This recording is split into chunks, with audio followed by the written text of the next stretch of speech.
Hello everyone, this is Kyler here, and along with Dominic, we will be presenting on the metabolite cholesterol. So cholesterol is a very interesting metabolite because even though it has its negative reputation for being associated with things like heart disease, it is extremely essential for life, especially since it can be found in every cell in the human body in the form of the cell membrane, which I'll get into here more shortly. But in terms of structure and classification, cholesterol is under the general class of lipids, mainly due to the fact that it is nonpolar and soluble in organic solvents. And cholesterol can further be divided and classified as a steroid, since it is a derivative of the parent compound of steroids, shown here, in which the name for this is cyclopentanoperhydrophenanthrin, and it consists of 4 saturated rings. Cholesterol is the most abundant steroid in animals and could be even further classified as a sterol, shown here because of the fact that it contains a C3OH group. This is cholesterol right here, and it also has a branched aliphatic side chain of 8 carbons from carbon 17 right here. In terms of function, one of the main characteristics is that it is a major component of animal membranes, as I just mentioned. This is due to the fact that the structure of cholesterol and its fused ring system provide a greater rigidity than other membrane lipids and therefore important in determining membrane properties. So cholesterol also serves as a metabolic precursor of the steroid hormones, which regulate a variety of physiological functions, some of which include cortisol, cortisone, and aldosterone from the adrenal glands, and the sex hormones, progesterone, estrogen, and testosterone. Cholesterol is also a precursor of bile salts and vitamin D. Bile salts are a component of bile and aid in digestion of fats in our bodies, in addition to the absorption of fat-soluble vitamins, especially like vitamin D. So, moving on to production and transport. According to a study published by the Harvard Medical School, cholesterol comes from about 20% of what we consume externally, and 80% of is produced internally from our liver and intestines.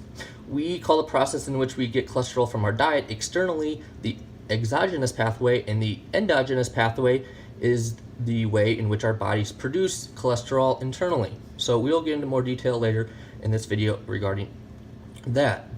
So how does cholesterol then travel in our bloodstream since it is a lipid? Well, thanks to lipoproteins, cholesterol can be transported in the body through these things. Lipoproteins can be defined as a globular, micelle-like particle consisting of a nonpolar core and surrounded by an amphiphilic coating of a protein. So lipoproteins can be classified into 5 broad categories based on their function and physical properties. We have the chylomicrons, which transport dietary cholesterol from the intestines to the tissues. In addition, there are the VLDLs, IDLs, and LDLs, which are a group of related particles that transport internally produced cholesterol from the liver to the tissues. And finally, we have the HDL, high-density lipoprotein, that transport endogenous cholesterol from the tissues to the liver and are otherwise known as the good cholesterol. The bad cholesterol, though, is when you have a elevated levels of LDL, which can lead to the plaque deposits in arteries known as atherosclerosis, and then can lead to cardiovascular disease, in which Dominic will get into more detail here. Cholesterol serves numerous necessary functions in the body, but it can also contribute to adverse health effects. Hypercholesterolemia, or high cholesterol, is a condition in which levels of cholesterol in the bloodstream become too high.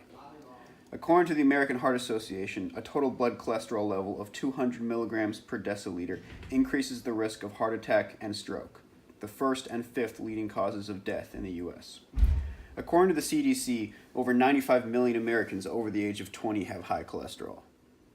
So how does high cholesterol actually increase the risk for heart attack and stroke? The answer is atherosclerosis. According to the American Heart Association, atherosclerosis is a degenerative condition in which plaque deposits develop in the arteries, constricting blood flow and hardening the blood vessel. When an artery becomes damaged from something like chronic hypertension, a rupture can form in the endothelium or arterial wall. This allows LDL particles to enter the intima, which is the space between the endothelium and the media, which is colored here in blue.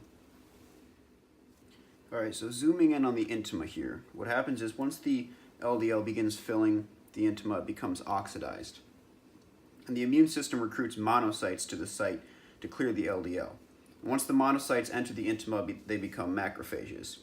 Now, these macrophages are specialized leukocytes that can clear debris, so they begin ingesting the oxidized LDL. They also release cytokines, which recruit even more monocytes. As the macrophages continue to consume the LDL, they become foam cells. Now we're going to zoom out for a second, and you can see the cross-section area of the artery. And you can see this occlusion beginning to form because of the plaque. And this is called a fatty streak. It's the first noticeable sign of atherosclerosis. Now, in order to prevent the plaque from spreading, the body forms what's called a fibrous cap over the fatty streak using soft muscle cells and platelets, which we see here. Eventually, the foam cells in the intima become necrotic and burst, releasing their lipid and cholesterol contents. Now, this mass of extracellular cholesterol and waste is called gruel. Now, if left untreated, the plaque will continue to grow and continue to constrict blood flow more and more. And eventually, it can completely collapse the lumen, fully cutting off blood flow. This results in a heart attack or stroke, in which cardiac or brain tissue dies due to ischemia. So here I will be covering the biosynthesis pathway of cholesterol. So all the carbon atoms of cholesterol are derived from acetate, and from acetate we get acetyl-CoA, and that is converted to isoprene units that begin with the formation of hydroxymethylglutarol-CoA, or HMG-CoA, and then next we get mevalonate from HMG-CoA reductase. And although Greenan and Lucas will be covering this part of the pathway in great detail since their metabolite is mevalonate, I still just wanted to point out the importance of this enzyme because it is the rate determining step of cholesterol biosynthesis and highly regulated. Therefore, it is in fact the primary control site of making cholesterol. So moving on to the rest of the pathway, I'll just keep it brief because Dr. Branish already went over most of this in class already.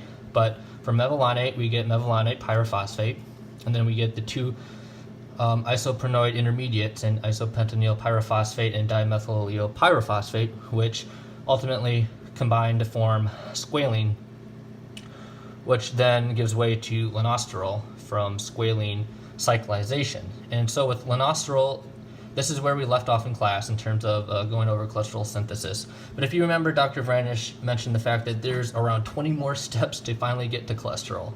And sure enough, we have the 19 reaction conversion of lanosterol to cholesterol. And it is often overlooked, but since it is still part of the pathway, I will go over it in a little more detail right now. So we start off with lanosterol, and then we have a series of consecutive oxidative demethylation reactions from 1 to 5 here, in which the methyl group containing carbon-32 right here is oxidized to a carboxylic acid and eliminated as formic acid, with the reaction requiring NADPH coenzymes and oxygen molecules. And then from 5 to 6, we have a reduction reaction that gets rid of the double bond right here and requires a hydride transfer from NADPH. And then moving on to reaction 6 through 9, we have oxidation reactions at carbon 31 right here in red. And these oxidation reactions here ultimately lead to the decarboxylation and enolization epimerization reactions from 9 to 10, catalyzed by the enzyme C3-sterol dehydrogenase, involving a hydride transfer to NAD+, and then we get the loss of carbon-32 in the form of carbon dioxide, in which we form the 3-keto group right here. And so this 3-keto group here is then reduced in reaction 10 to 11 using 3-keto reductase to get 3-hydroxysterol shown here. And then from 11 to 14 involves the same enzyme and oxidation steps as 6 through 9, only this time we're using carbon 30 right here is being oxidized and leaves as carbon dioxide right here, with the decarboxylation reaction going from 14 to 15. And so 15 to 16, we reduce again the 3 keto group to 3 hydroxysterol, shown here. And then reaction 16 to 17 is an isomerization reaction, moving the double bond from here to here. And 17 to 18 involves reducing the double bond here and removing it until we get to here. And then from 18 to 19, we have a dehydrogenation reaction using NADPH and oxygen to form a double bond right here. And then finally, we arrive to cholesterol via a reduction reaction, removing the double bond to get to our final product. So all in all, the biosynthesis of cholesterol from linosterol has 19 steps involving 9 enzymes, and 3 methyl groups are ultimately removed in the formation of cholesterol.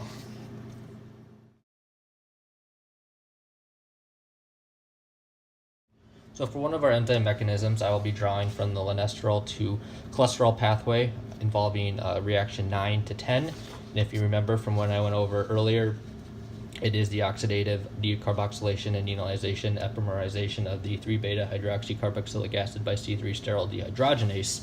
And in this reaction, we have a base deprotonating the OH group here, the carboxylic acid, and then the electrons nucleophilically attacking this H off the hydroxy group, and then the electrons collapsing down, and then we have a hydride transfer to NAD+. And then we come down here to the base deprotonating this hydrogen, and collapsing back down. We have a decarboxylation reaction. Electrons come here to form a double bond, and then we have the keto group electrons attacking the proton, forming the OH group right here, in which a base then deprotonates that, and electrons come down, and then this double bond comes and finds a proton, and we're left with the keto group here in our final product. Now, this is the mechanism for oxidosqualene cyclase, which catalyzes the cyclization of 2,3-oxidosqualene to linosterol through a cation intermediate. Shown here is the first step of the reaction, in which the epoxide oxygen abstracts a proton from the enzyme. The opening of the epoxide causes a chain reaction of nucleophilic attacks by numerous alkene groups in the molecule, generating the protosterol cation intermediate. In the second step, a series of methyl and hydride transfers generates a double bond between carbons 8 and 9, and the linosterol product, shown here on the left. This mechanism can be found in our biochemistry textbook by Voet and Voet. Alright, this is the exogenous pathway for cholesterol. It explains how we get cholesterol into our bodies from the diet. And all this information can be found in our biochemistry textbook by Voet and Voet. So the first step is cholesterol enters our body from the diet, and it goes to the intestines. Now once in the intestines, proteins called NPC1 absorb the cholesterol, where it's then packaged into chylomicrons in the intestinal mucosa. Now, chylomicrons are lipoproteins composed of cholesterol, fatty acids, and an apolipoprotein. The chylomicrons then enter the lymphatic system, where they're emptied into the circulatory system. And once in the capillaries of adipose tissue and muscle tissue, the chylomicrons bind to the endothelium, and a protein called lipoprotein lipase begins cleaving off free fatty acids. So it leaves the cholesterol bound to the chylomicrons, but removes most of the fatty acids. The chylomicrons then release from the endothelium, and we're now left with these cholesterol-rich chylomicron remnants. Now these continue through the circulatory system until they reach the liver. At the liver, they're brought inside by receptor-mediated endocytosis. These receptors, LDLR, stands for low-density lipoprotein receptor. They're also responsible for bringing LDL into the cell. Now once they're brought inside the liver, the chylomicrons are then metabolized. Alright, endogenous cholesterol is the cholesterol synthesized by our body in the liver, as opposed to exogenous cholesterol, which we receive from the diet. And all this information can be found in our biochem textbook by Voet and Voet. The first step after synthesis is the cholesterol is packaged into a lipoprotein called VLDL, or very low density lipoprotein, which is composed of cholesterol and triglycerides, and held together by an apolipoprotein. The purpose of the VLDLs are to transport triglycerides and cholesterol from the liver to various tissues. The VLDLs are dispatched from the liver into the circulatory system. And once they reach the capillaries of adipose or muscle tissue, they bind to the endothelium. LPL then cleaves off free fatty acids. And as the fatty acids are cleaved off, the VLDL becomes intermediate density lipoprotein, or IDL, and then low density lipoprotein, LDL. At this point, the LDL can take two different routes. The first is that it either returns to the liver for repackaging, or it can enter extrahepatic cells that are in need of cholesterol. If the LDL particles take the second route, then the extrahepatic cells receive the LDL via LDL receptors, or LDLR. The LDL binds to the receptor, which then brings it into the cell. The LDL is then broken down inside the lysozyme, leaving its components triglycerides, cholesterol, and apolipoprotein. The cholesterol can then be used for its various purposes. HDL, or high-density lipoprotein, does the opposite of LDL and is responsible for removing excess cholesterol from cells. Again, this information can be found in our BICM textbook by Voet and Voet. So HDL begins as an empty ApoA1 protein in the liver. The ApoA1 protein is similar to the other apolipoproteins found in LDL particles and chylomicrons. The HDL enters the bloodstream, where it removes cholesterol from cell surface membrane proteins called ABCA1. The ApoA1 protein on the HDL then activates a second protein called lecithin cholesterol acetyltransferase, or LCAT, which esterifies the cholesterol. This makes it easier to pack the cholesterol onto the HDL particle. LCAT transfers a fatty acid residue from lecithin to cholesterol. Lecithin is another name for phosphatidylcholine, shown here, which we learned about earlier in the semester. LCAT transfers the residue on C2, this one, onto the cholesterol, generating lysolecithin and cholesterol ester. The now cholesterol-rich HDL particle can return to the liver, which is the only organ in the body capable of disposing of large amounts of cholesterol. Unlike LDL and chylomicrons, however, the HDL particles are not taken up via LDL receptors. Instead, the HDL binds to the SRB1, which stands for scavenger receptor class B type 1. Once bound to SRB1, the HDL selectively transfers the esterified cholesterol molecules to the hepatic cell. Once the HDL and SRB1 transfer the cholesterol esters to the hepatic cell, the HDL particle can dissociate and re-enter the bloodstream to receive more cholesterol. The cholesterol esters within the liver can then be disposed of by converting them to bile salts. Regulation of cholesterol metabolism encompasses dozens of different genes and pathways, but can be split into two main parts, depending on the concentration of cholesterol in a cell. So I got this information from our biochem textbook by Voet and Voet, and then also from Dr. Cronin's PowerPoint slideshows in his molecular biology class. SREBP stands for Sterile Regulatory Element Binding Protein. It's a transcription factor of numerous different genes related to cholesterol metabolism. In general, SREBP is responsible for increasing cholesterol import into a cell when its concentration of cholesterol is low. Some of the more important genes that SREBP targets are LDLR, which is responsible for uptake of cholesterol from LDL particles. Increased expression of LDLR will increase LDL endocytosis. HMG-CoA synthase and HMG-CoA reductase are two key enzymes in cholesterol synthesis. Increasing their expression would increase synthesis of cholesterol. Additionally, HMG-CoA reductase is also regulated by covalent modification by the HMG-CoA reductase kinase, or RK. Phosphorylation of HMG-CoA reductase reduces its activity. On the other hand, the liver X receptor, or LXR, is a nuclear receptor that senses oxysterols. In contrast to SREBP, LXR is the main regulator for reducing cellular cholesterol levels. When LXR is not bound to oxysterols, that is when cellular cholesterol levels are low, it is inactive. However, When cellular cholesterol levels are high and it is bound to oxysterols, LXR targets a number of genes in order to reduce cholesterol levels. These include idle or inducible degrader of LDLR, which ubiquitinates LDLR, causing degradation, and thus a decrease in cellular uptake of cholesterol. ABCA1 is the protein which mediates cholesterol export to HDL particles. So LXR increases the activity of ABCA1, which increases export. Additionally, LXR also stimulates the CYP7A1 gene, which codes for cytochrome P450, a protein which catalyzes the first catabolic cholesterol reaction that degrades cholesterol by converting it to bile salts, increasing degradation.